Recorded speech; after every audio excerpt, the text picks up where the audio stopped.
Then we have a chapter which is the pioneers. You've had people like Amrita Shergill, he's talked about her, Rabindranath Tagore and Jamini Roy, who were sort of the precursors to the modern movement in India.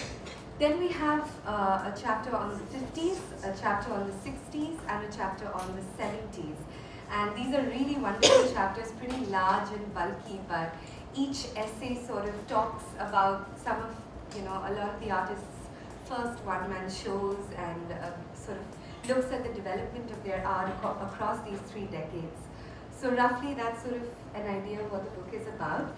And we've also illustrated the book with a lot of photographs and images. The images we've tried to get from a lot of the artists whose works have been referenced in the text. But what we're going to show you now are photographs that Richard took, which will kind of give you a sense of the time, what it was like, all these artists who hung around and knew each other and went for each other's lunches and openings and stuff like that. So we'll start with that and then we'll move on to the panel discussion. Me and my brother watching Jerome blow using the blowtorch. That I found were of the few color slides that survived. Krishna Reddy and his studio, the printmaking studio that he worked in New York. Maybe it was NYU. With his wife, Judy, on the left. This is the way Ravindra Bhavan looked many, many years ago, and now they've changed it, and the architect's son, Ram Rahman, led a huge protest to say that they've sort of defiled the building. That's the way Sridharani Gallery used to look like before it was shut down, and it's a Hussein show. This was probably at the Lalit Kala Academy again, possibly an annual show. Ramachandran's work on the left, Anupam Sood on the right. I don't know whose work is in the center. Jahangir Art Gallery, I think an annual show which came from Delhi. My father probably brought it, and that's why I photographed it. I don't know which gallery this is in. Could be Kunika, came old. That's Bal Chabra's house. I don't know if it's still the same. Some people say it's. Is it Gulam? In Bal's house. But is it still like this? Or? I do. Okay. Amazing. With Akbar's painting. The outside of Ravindra Bhavan, Mandi House.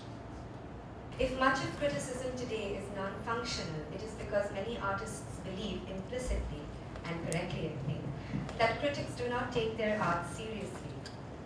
This is because critics too have begun to take art for granted.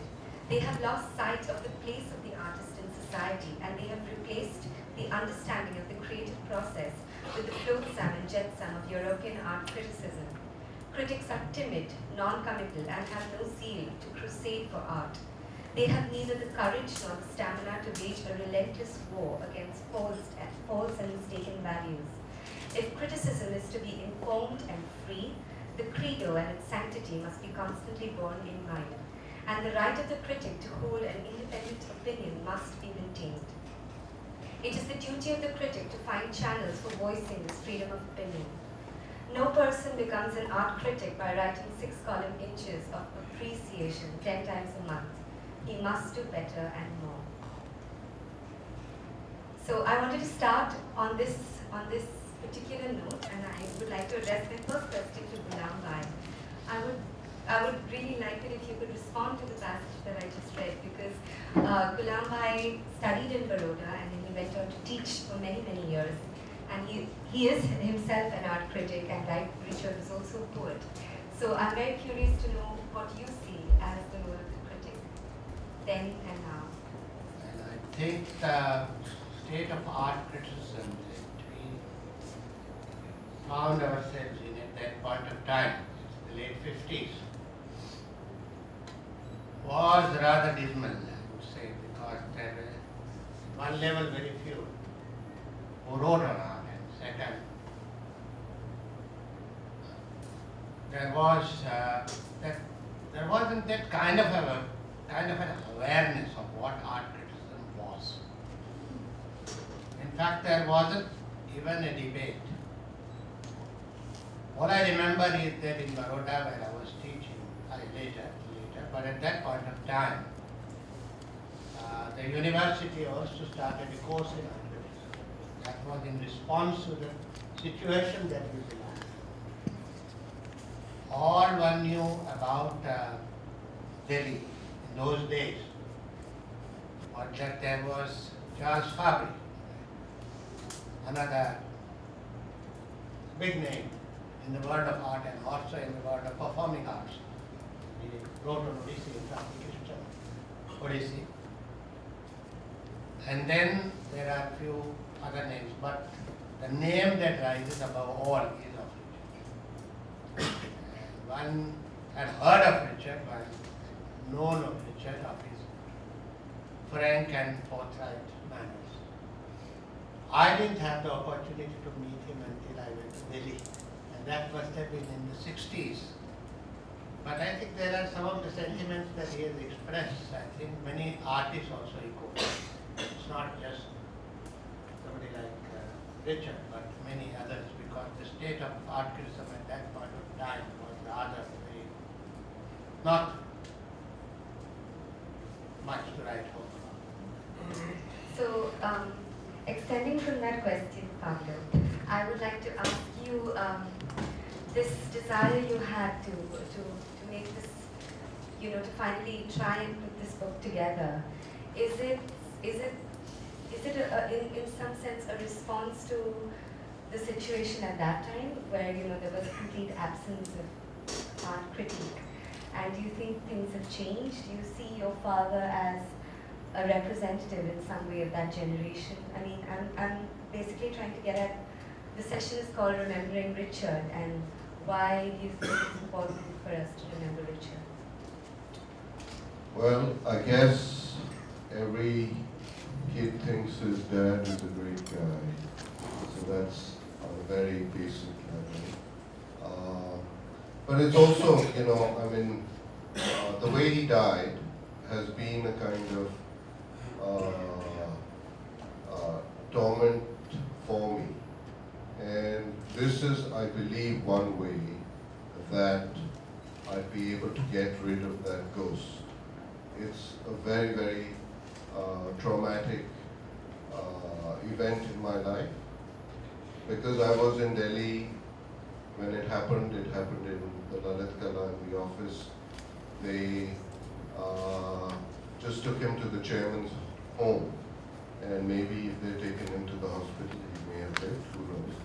But the larger issue is that, his writings were forgotten. And because he wrote in journals and newspapers, except for maybe the Hussein book and maybe some of the artist's monographs, there's very little that survives. So this is a way of being able to compile the 600-page book of his writings and try and also historically piece together what the birth of modern art in a certain way was, what and how it kind of developed between the 50s, 60s, and 70s, and touching on many of the issues which I think still are very relevant. For example, I think the most important is, how does the state engage with the artists in any, whether it's dance, drama, visual arts, music, and what is the relationship and where is it? Of course, with art now, the whole scene has changed with the private galleries. And that's something maybe Ghulam Bhai could touch more on, is what was the relationship between the state and the artist, and how did people like him who stayed in Baroda look at Delhi? I don't know. I'll leave it to you. We don't have too much time, so I'm going to ask Pablo perhaps the last question. one of the most interesting things about reading Richard's work is that a lot of the things that he complains about and that he constantly rants about, he tries in his own way to change. In many ways, he wanted to try to be the change that he wanted to see. So when he ranted about the national exhibitions and things like that, when he did come to a position of power, he tried to change whatever he could. He tried to create a letter which explained the rationale behind the judging, and then finally, he also curated important exhibitions abroad in Washington D.C. and other places. He also hosted shows in Kunika and other places in Delhi. So he was, I think, the most amazing thing about him was his passion. He was extremely passionate about art, and maybe even to a fault. He was perhaps even an idealist. And maybe that's the question I'd like to end with, which you did bring in, earlier when you were talking about it. Do you think maybe he was too much of an idealist? Do you think it destroyed? I think he was a very gentle, soft person, and working with the bureaucracy was probably the worst thing, because the bureaucracy anywhere, especially in India, whether it's Delhi, maybe even in Goa, it's a faceless animal that just has a wonderful appetite to abuse, use, and discard. And somewhere, I guess, he got disillusioned by the mid-80s, and in a certain way, that sort of finished him off. So, yes, it's a sad journey, and that's why, the resurrection of the writings, because I do still believe that I don't think there is till now such a dense set of writings which has ever come about, and I think for the younger generation it will be very, very important, interesting, and also for the community that still lives and survives. A lot of his friends for many years have been asking me, like Bal Chawra, Ram Kumar, when are you doing this book there when he was alive?